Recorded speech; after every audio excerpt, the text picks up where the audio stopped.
welcome to this month's Pages Through the Ages. Today's book I want to talk about is Goodnight Mister Tom. Now I absolutely adore this book and I love the film just as much as well. The first time I ever read Goodnight Mister Tom was when I was in year 6 at school and we were learning all about World War II.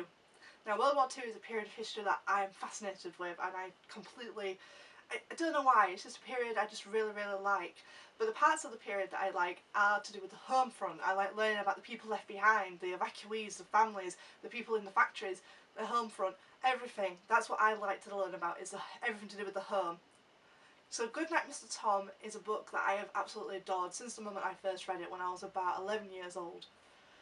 Now, it's all about a young boy called William Beech, and he comes to live with a gentleman called Tomas Oakley, or Mr. Tom.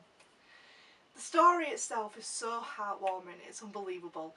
It's basically a story of two lost souls finding each other and fulfilling their own lives together, completing each other, and basically becoming a family. William comes from a background where he is seen as nothing more than a nuisance, a pain in the bum, just something that shouldn't be there. He has not come from a very good background. He's a young lad from London who gets unfortunately abused by family members, by friends at school, by school in general. His whole life in London is not a happy place. But that changes when he comes to live with Tomas Oakley. His life completely changes and he becomes a new boy with hopes and dreams, and is actually appreciated for who he is. Tomas Oakley, on the other hand, he is a gentleman who has been left for his own device for so long. His family unfortunately passed away and he is seen as this grumpy man in a village that nobody really wants to associate with. But as soon as this little boy ends up on his doorstep, he himself also changes. He learns how to love again, and the relationship between Tom and William is a beautiful one. If you've not read it, or if you've not even seen the film, I definitely recommend you do one or the other.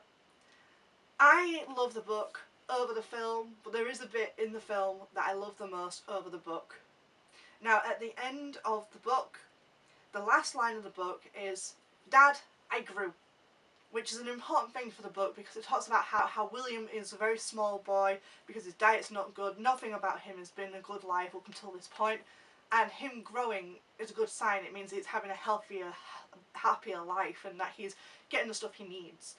Whereas at the end of the film, the line he says is, "I can ride, Dad, I can really ride," and that is the most beautiful moment of that whole film. And whether you go for the book or the film, they are both fantastic, and I would definitely 100% recommend you check out either one of them or both, because I absolutely love both these stories. I love everything to do with World War II. There's other films as well that I like, such as Hope and Glory, Johnny and the Bomb, anything basically to do with World War II. But Goodnight Mr. Tom is one of my all-time favourite books, and I would 100% recommend you read it. Until next time, keep learning.